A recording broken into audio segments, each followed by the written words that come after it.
This is Do School Better, a podcast for people who want to transform education. My name is Doris Korda, and for the past several years, I've been training educators. Listen to these episodes and hear about some of the extraordinary programs they've created. We call these pioneers the fire starters. See if you can get some ideas that you can implement yourself to change your own practice.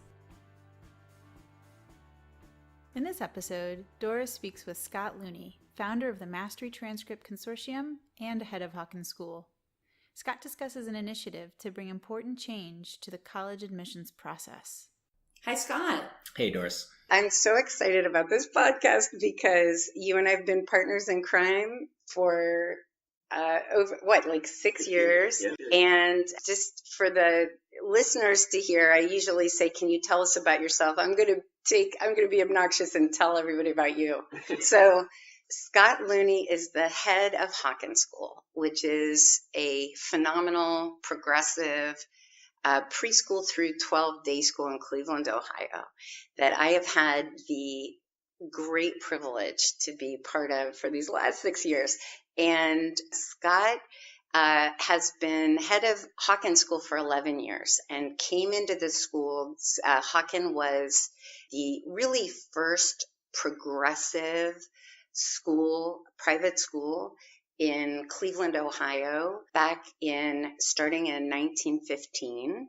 And over the course of its 100-year history, in the 70s and 80s and 90s, kind of lost its way a little bit, and actually a lot, and really became a bit of a slave to APs and standardized tests and all that stuff, and lost its way. And the board had the courage and bravery and foresight to, and I don't say that lightly, I know this very well, to bring Scott Looney into Hawken, to bring it back to its progressive roots and take it into the future. Scott had been leading the school and had created the new vision for the school and had been here for 5 years when he had the courage or maybe stupidity, I don't know, it depends on the day, to bring me in as the associate head of the school and partner with him to make the vision real. And so I'd been here about a month as associate head, running the academic side of Hawken and partnering with Scott. And some of you may have heard me talk about this earlier when, Scott, you asked me, hey, with your background, do you want to also create an entrepreneurship program? And 6 years later, of course, all this has happened. And what we're here to talk about today is a really exciting thing that actually, Scott, I'd love to talk a little bit about where it came from before we get into discussing this extraordinary, brave, new mission that you're leading, and that is becoming not only a national movement, but I think is soon going to become an international movement. So anyway, enough of me. Thanks, Doris. I'm excited to have an opportunity to talk about the Mastery Transcript Consortium. And yeah, we've picked up schools not just in the U.S., but kind of all over the world at this point. Yeah, and look where we are. From where we start to, let's talk about how this even started, where you came up with this. Sure. Well, as you know, we 6 years ago yes, started trying to deconstruct school and replace it with learning at Hawken, and it became pretty clear that there were a number of obstacles in the way, and we've spent time over the last few years trying to clear those out of the way. At one point, we look at both of us. We're both 32 years old, and look at us. Look what we've been through together. Yeah. Yeah. Well, your math's not great, but yeah. But what we're really trying to figure out is what are the things in the way of learning, and some of the constructs of school are those things. And so it became clear that to try to incrementally change a 100-year-old prep school was going to take too long for either of our levels of patience. And so about 4 years ago, we got permission from the Board of Trustees and really the faculty to create a school within a school, an alternative high school track that was all based on, some premises that make more sense to us, like, no grades, no grade levels, all interdisciplinary learning, all real-world applied learning. And the entrepreneurship program was the genesis of all that. And really the best exemplar of what it ought to look like.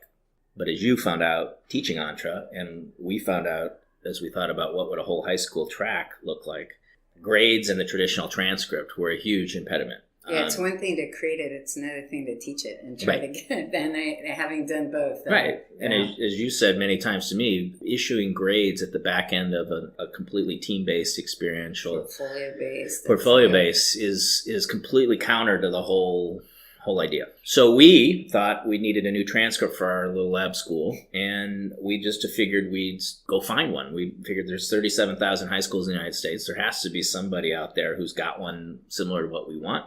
We actually really did believe that. We thought, we're not that special. Hey, we don't want to reinvent the wheel. If there's a good example out there, we'll just borrow it, adjust it, modify it, and move on our way. So we don't have to have the grade transcript. And then we ran into two big problems. One, the transcript we were looking for doesn't exist. We hired Hanover Research to do a kind of a national survey of transcripting practices, and they came back and said, yeah, there are a handful, only about 1% of all the high schools in the United States don't have grades.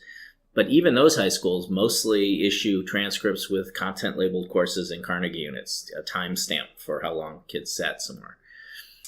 We didn't believe them. We made them do it again. They went back out, looked around, and said, no, what you're modeling doesn't exist. So we were the little engine that could, and we figured, well, gosh darn it, we'll just create our own. So we started creating transcript models. And I'm fortunate because of my background, I know a lot of college admission deans. So I started, running them by deans of admission at pretty selective colleges.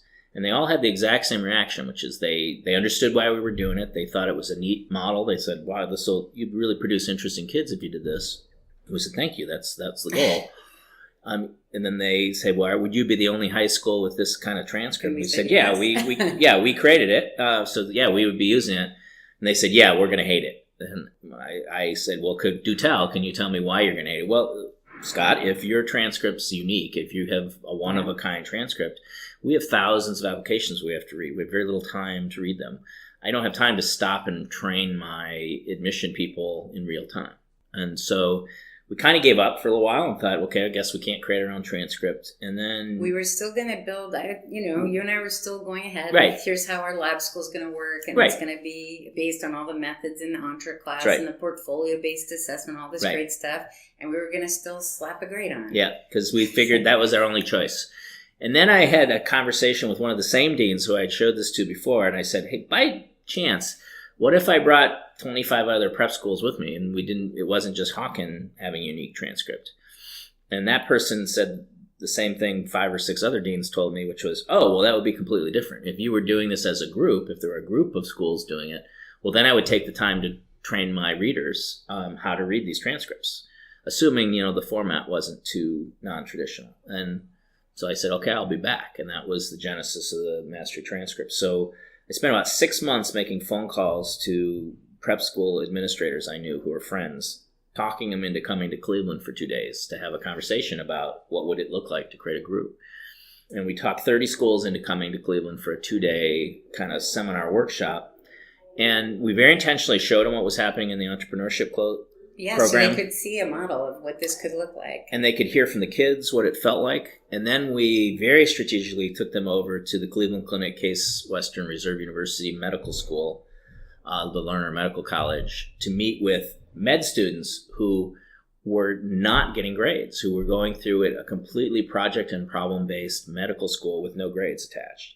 And this is a very selective med school. And no lectures, they said. And no lectures, very, very much what we were trying to build.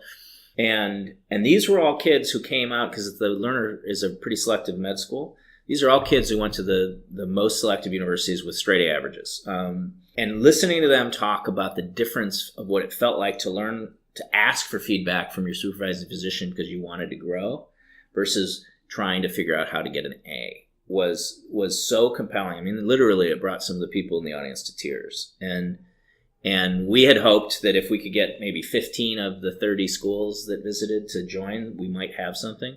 And 26 of the 30 joined immediately. And, which was crazy. And by the way, it was 26 out of 29. Not that I'm counting or anything. No, ultimately 3 more joined, so we got up to 29 out of 30. But that was a sign that not only was this not a crazy idea, but it was an idea whose time had come. You and I talk about this all the time. We go to all these conferences on innovation and learning, and it's fun, and we always hear these wonderful keynote speakers who are, on one hand, inspiring because they're usually brilliant, but on the other hand, they're kind of depressing because more often than not, they tell you how messed up the system is. Brilliantly tell you how messed up it is. I came to this conference because I knew that. That's why. But they rarely, if ever, give really concrete ways to fix the system. They might give you little tools. You might do something back at your school, but they don't give you the how. And we all know that the fundamental construct of school deserves being challenged right now, but there aren't vehicles by which we can challenge the whole system. The beauty of the Mastery Transcript Consortium is when you get 100 diverse and impressive prep schools to join forces and decide we want to do it this way, our partners will listen. They'll say, "Oh, wow, these are pretty significant schools. They have schools with very high academic standards.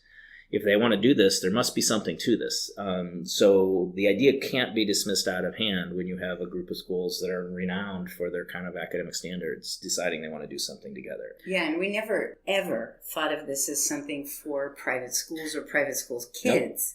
Nope. We wanted, you and I, from the first minute we met, we've talked about wanting to use independent schools because we don't have the restrictions public schools have. Absolutely. Not because we're better, but just we don't have the restrictions. So we feel a responsibility to serve as a laboratory. Yep. And really what you're talking about is we decided that we want to find a way to get the colleges to accept a non-grade transcript because that's the lever that has to open up.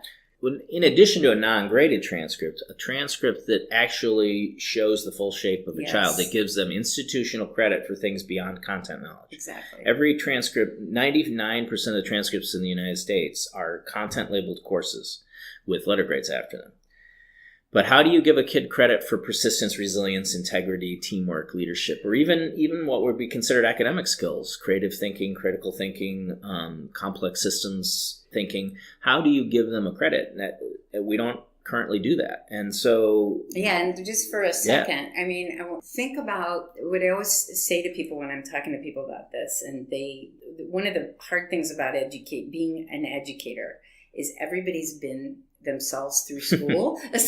so everybody has their own notion of, well, this is what school should look and feel like. But when you say to somebody, think about what it tells you about a kid. If you look at a transcript, it has a list, and you said it, but just to really get your head into that, before you go further in describing the model for the Mastery Transcript, you get right now, these kids work so hard in high school. They're all different. They're all doing very different things. And if you and I are graduating from the same high school at the same time, we might have even taken mostly the same courses. So that might same GPA, same courses, everything. Or even if it's a different GPA. So you have a list of courses that said you sat your butt in the seat for a semester in this class and that class and that class and that class. I maybe sat in the same classes. The class titles are all listed there. Mm-hmm. And maybe you got a 3.8 and I got a 3.2. Mm-hmm. But what do you know beyond that about us? Yeah, and so back to this idea of wanting to be inclusive, it became clear to us that what we were trying to do is create a movement to change the paradigm. And so that's not exactly a small undertaking. And it's strategically wise that if you're going to take on something big, you break it into digestible pieces and you start with the most simple version first. And in the educational construct, independent schools have the most latitude, the most freedom to do things differently. We also have a seldom talked about characteristic that is potentially useful in this scenario, which is that our students are disproportionately represented in the most selective colleges in the United States. We're 9 times overrepresented in the Ivy Leagues. So those colleges trust our academic standards. They're used to having our students, and they would still like to get more of them.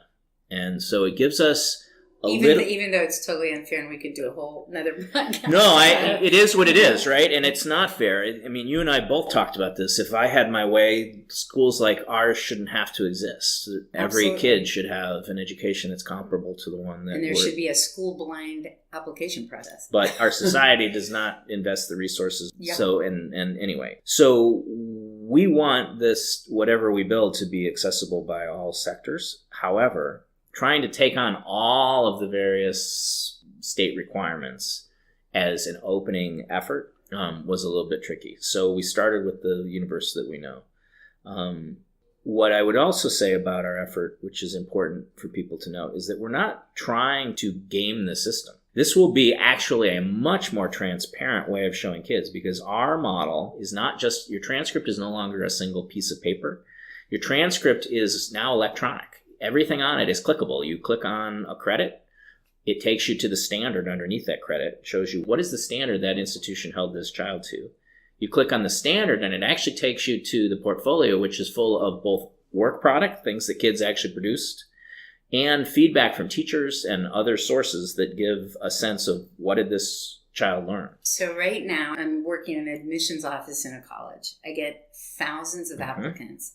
I look at their GPA. I look at maybe their list of courses where they honors, not honors. Because grades have been inflated so much, there's very little difference between, the numbers we found out in our research are crazy in terms of the number of kids graduating with straight A's. The only thing I have to look at then is the results on standardized tests that we already know don't correlate to success in life. Yeah, and the colleges need 3 things from us, which we think we can deliver for them. This is what you learned. Right. And one of them is super pragmatic. They need a 1-page transcript that can be read in under 2 minutes. They need to know the difference between the kids at the top of our class and the middle of our class, and then lastly, they want to know the shape of the child. Our system will be much more effective at showing the shape of the child, and it will provide them a whole new universe of tools for assessing kids. For example, right now, if you and I took the same writing class, a creative writing class, and we both got A- in that. That's all I know. That's all they know. We took the same class and got A-. What if it turned out you were extraordinary at poetry, writing poetry, and that's why I got the minus, is that when I got to the poetry part, I really struggled with that. But there were other things that I was really good at. Here's another example. Right now, if I'm a student who loves math and science, and I took a lot of classes that were math and science related, and I apply to a college, and my essay is brilliant. It's the best written essay that they've seen come along. Chances are they might question that. They may go, wait, this is a math science kid. This is the beauty of our system, is they can click on that writing credit, and they can look at the actual writing I submitted in class, and they compare it against the essay. If it turns out the essay is so much better, they'll realize my mom probably wrote it. Like, oh yeah, his mom's a college English professor? That makes sense. Maybe he didn't write this essay by himself. On the other hand, they can click on the essay and see that they wrote at school and go, wow, this is as good as the essay they submitted. This kid's also a good writer. Not only is this child obviously good at science and math, this kid's also a really good writer. They can verify. Right now, they can't verify anything we send them. They don't know why. Imagine, and this happens all the time. So a school hires a brand new teacher. Brand new teacher is super enthusiastic, but brand new teacher doesn't have any sense of the standards and misgrades a whole section of kids, either too hard or too easily. How does the college know that kid got an A that they really should have been a B? They don't know that, right? Because a grade is not an institutional measure. A grade is an instructor level measure. And what we've been seeing, to make it specific, so in Entrout, as the model for all this, these students have been using portfolios, and they've been taking their work, their best work. So they're taking the best examples that they decide are their best examples of work to get credits in certain things. Creative problem solving, critical thinking. Well, and you just said something really important. They're looking at their own work. They're assessing their own work. In a mastery-based system, it requires the students to actively and regularly judge their own performance. In a teacher-based graded system, you just turn it in and you cross your fingers and you wait for judgment. That's right. All you're getting is judged constantly. In a mastery-based system, you're supposed to be your own judge. You're supposed to... Yeah, it's about growth. You're supposed to say, how am I doing in order to try to achieve this goal? And achieving a goal, a hard goal, something that looked impossible, is one of the most valuable things we teach kids, is how That's to right. work and persist That's through right. hard things to achieve something. If you're measuring your own growth, you're learning about your own learning. The metacognition built into a mastery-based system is significant. It's one of its greatest features. When you have a teacher-graded system, there's very little metacognition. Maybe some teachers are savvy enough to build ways that Sure. they do it, but in the absence of that, it's basically a call and respond. I get an assignment, I do the assignment, I turn the assignment in, I get judged, I move on. If I think if I get a bad judgment, I don't internalize it. I don't say, oh gosh, I really need to grow. What kids usually say is, that teacher hates me, Yeah, exactly. right? Because they're feeling judged. I use this example. If I said to the faculty at Hawken, would you like it if I judged you all the time? They get really quiet. I'm like, how about if I just handed out letter grades at the end of every year? Yeah. How would that feel? Yeah. And the answer is, it would feel crappy.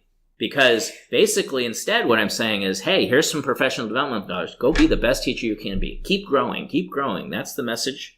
But in a graded system, I wouldn't say keep growing. I'd say, you had a B- year, Doris. Yeah. And Now you're leaving for the summer feeling judged. It doesn't feel any better when you're 16, by the way. Yeah, it doesn't. And what we're talking about here, there is not yet a mastery transcript. We haven't designed it yet. We're Nope. collecting a bunch of schools and educators who want to design To design it together. We're going to design it together. The tech platform obviously doesn't exist yet either. Mm-hmm. But what happened is that as you and I together started developing the models of education, the methods that and saw, okay, these kinds of courses with this kind of assessment and this kind of mastery-based model are powerful. And the students' learning is crazy. And by the way, it is more rigorous, and the kids all say coming out of these programs, Mm-hmm. it's harder, they work harder, they learn more. It isn't just about soft skills, which people talk about. Mm-hmm. It's about all kinds of skills. Yep. And it's about deep learning. Well, and we're responding actually to what the colleges are telling us they want from That's us. right. If you listen to the rhetoric of any college president right now, what they're saying they want is the same thing, by the way, CEOs of corporations that are doing hiring say That's they want. right. They want team players who are critical and creative and who can manage ambiguity with agency and can handle new things thrown at them and are facile with technology and understand how to do research. That's who they're asking for. But in the old system, which was designed in 1894 by the Committee of 10, where we break everything up into content-based disciplines. The Uber goal is everybody learns this specific content. Yeah, and that content is important, but that content's not the whole ballgame. And that content is now less useful than it used to be. Absolutely. And that's a fundamental truth. And it's one of the reasons there's this disconnect between employers. Employers are seeing these incredibly well-educated people, and they have to retrain them almost upon arrival. Yeah, They've spent 16 years getting the most excellent education available to them, and they have to start at, basically they have to train them up from ground one. Yes, they have some basic skills. They can read and they can write and they're numerate. Pretty much everything else they have to train them. They've been taught school. We've been teaching them what to think, and we haven't been teaching them how to think. And that's exactly with technology what it is, with the easy access to any data you want. What matters most is that students are equipped to solve these hard, complicated problems that don't even exist yet. And they should, along the way, they should also develop personality characteristics and habits. Absolutely. That will carry them to lives. And we don't give academic credit for any personality Right. characteristics. Here's the personality characteristics: resilience. Everybody says they want resilient kids. But we have a system that tells kids they're not allowed to get an A-.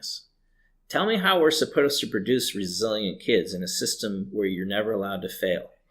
It's completely backwards. We should have kids celebrating failure as learning opportunities. We should teach kids that every time they fall down is an opportunity to figure out how not to trip the next time. But no, we're telling them, please don't trip, because if you slap a B- on your transcript, your whole college list goes in the toilet. That's not okay. And so we can't produce persistent and resilient kids without building into the system intentional failure. We're not allowed to do that, because if kids fail, it goes on their record. That's just wrong. And I don't know of any apprentice model, any mastery-based apprentice model in the real world. If you go, for example, and you're hired by McKinsey as a consultant, right? You probably go into a training program of some kind. In that training program, you're not graded. Maybe at the end you are in terms of summative, like you've learned a lot. But typically you're given feedback on progress and asked to keep working. And you're allowed to make some mistakes. And in those mistakes, you grow. If you make a lot of mistakes all the time and you're still making as many at the end as the beginning, I suspect that's a failure. Yeah. But this idea that in real time, we're supposed to grade every piece and part and judge it and judge it and judge it and judge it, and then expect to have kids who are not neurotic at the end. And you get exactly what you would expect, right? We tried this out. I mean, we've been building models where the kind of apprentice-based education models, personalized learning, all the things that you'd hope for, and then beating our heads against this grade thing. Well, we're all beating our heads collectively. Yeah. My friends in public schools, parochial schools, Absolutely. Other independent schools are all running into the same problem, which is that, we all want the same things now. We want right? to teach our kids teamwork. We want to teach our kids how to deal with ambiguous problems.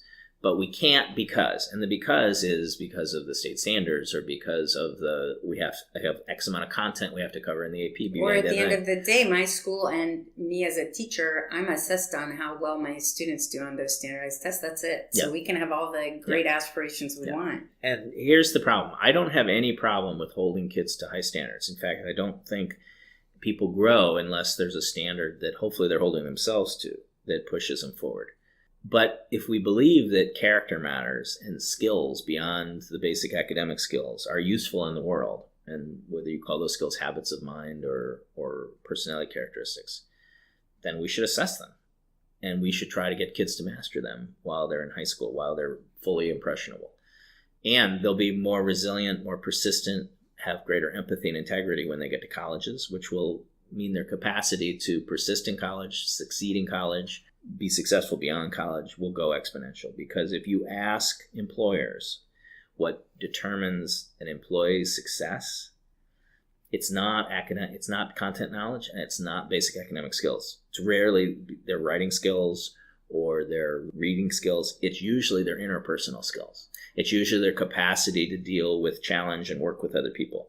We ought to be assessing that in high school. Why not? And we ought to be asking kids to master some real basic human relational skills before they go up to college. And we should be proud enough of that work to put it on our transcript.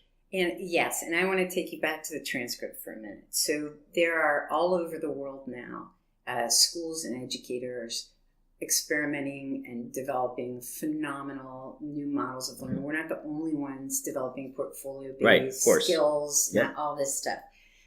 We've been experimenting, so have others. But I want to take you back to something because you went kind of quickly.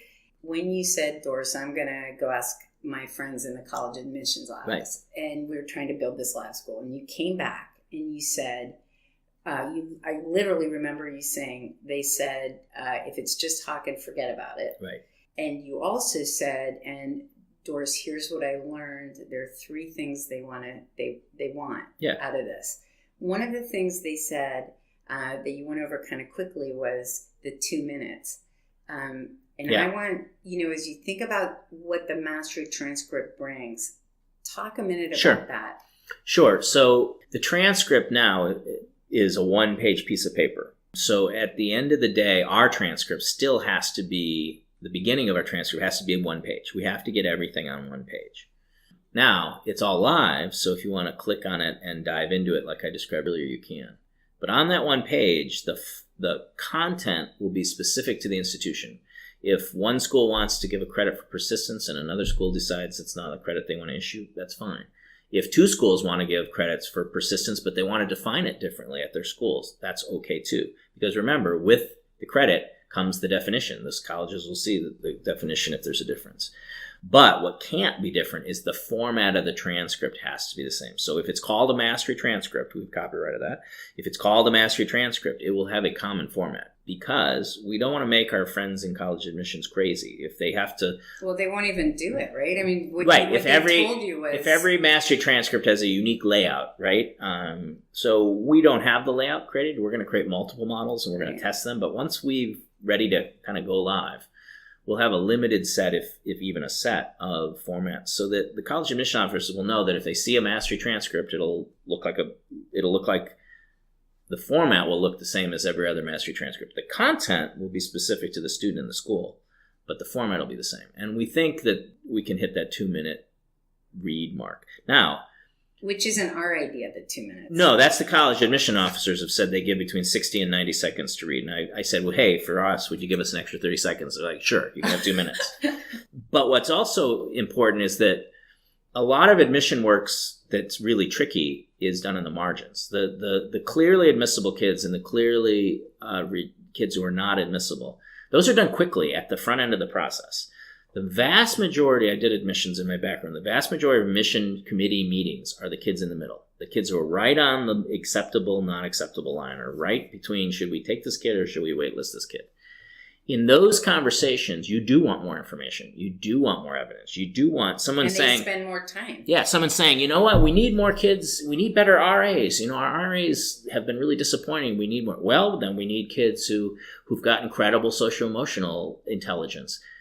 Well, let's look at these. Here's a kid with a mastery transcript. Look at their SELs. They've got all this stuff on the character side. That kid trumps this kid, even though they have also comparable traditional academics. And we can look at if a kid mastered whatever it is, we can look at what they produced to. And the other thing that happens too is that there's usually someone in an admission office who's responsible for a region, right, or for a group of kids, and they're usually one of the first readers. Those people fall in love with certain kids. They really want them to do well in the process. This gives them tools to advocate for their kids. If you've got a mastery transcript, if you and I are both admission officers, and I've got my 20 kids I really hope get in, you've got your 20 kids really get in, there's only 5 seats. If my kids are all mastery transcript kids and yours are traditional transcripts, I'm going to win most of those overlaps because I can say, oh, look at 30 seconds of this kid's video of debate. This kid's extraordinary. And you've just got a transcript with letter grades and test scores. I've got test scores, and I've got, probably for the wealthier kids, essays somebody helped them write. Exactly. And here's the other advantage of the mastery transcript, which we hope will happen, is that there are extraordinary kids who produce extraordinary work in schools that are not extraordinary. Those kids are trapped. And in this system, theoretically, they could submit their work to be assessed not only by their own school, but by other assessing organizations that issue mastery transcripts, including Hawken. Hawken could assess kids who don't go to Hawken. And you wouldn't necessarily get a diploma, but you could get a transcript. And it would be allowed kids in schools that have 600 kids for one counselor who don't get highlighted very well to produce a transcript that not only shows what credits they earned, but it shows the work underneath it. So that if a college admission officer wants to say, hey, here's a kid I really want to advocate for, they've now got this whole set of data that go with it. So, and from the kid's perspective, so if there's a student from school X that a college maybe isn't familiar with, and another kid from school Y that a college is familiar with, some private school or who knows what, they're able to see the work that the students produce. And that's really critical because, and it's assessed work. It's not just something that someone helped them write, right? So a lot of times when kids come from schools where the academic standards of the school are questionable to the college, which may or may not be true. Right. They see an A in English, but for whatever reason, that college doesn't think much of that A. They don't think the school has high standards. They can now click on the kid's essays and realize, wow, this kid really does write beautifully. Right. Even though I wasn't sure that A was legitimate, it doesn't really matter because I can look right at the student work product and go, this kid can write. That's a really beautifully written essay.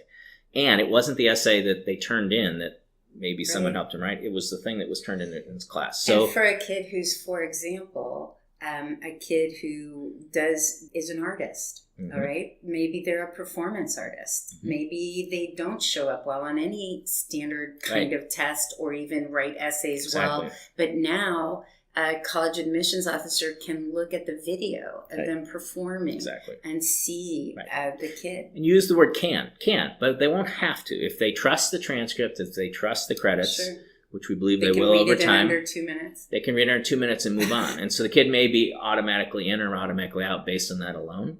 But if they end up being one of those kids on the margins where they really have to think harder, they're going to have this incredible set of evidence that they can use. And we'll build into our software platform auditing tools so that they can say, show me every teacher comment about writing from this kid, and then generates a report, or show me everything about quantitative reasoning for this child, and it pulls it out of the portfolio and presents it to them. So this is not us trying to hide anything, quite the contrary. This is completely transparent. We're showing you the whole child. But the most important part is we're showing you the whole child, not just the narrowly academically defined child. We're showing you the student's character. We're showing the student's skills, not just their content knowledge. And there are schools and even districts and networks of schools all over the world now that have actually for many years been developing these kinds of academic programs and, have gone pretty far with portfolios and all these things.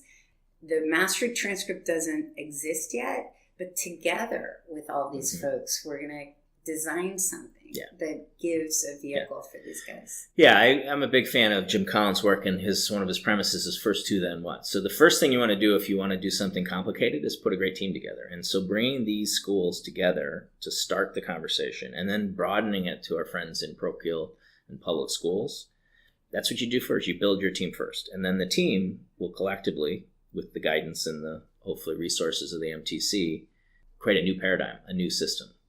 My favorite quote is a quote from Buckminster Fuller, which is, you can't change reality. In order to change something, you have to create a new reality that makes the old reality obsolete.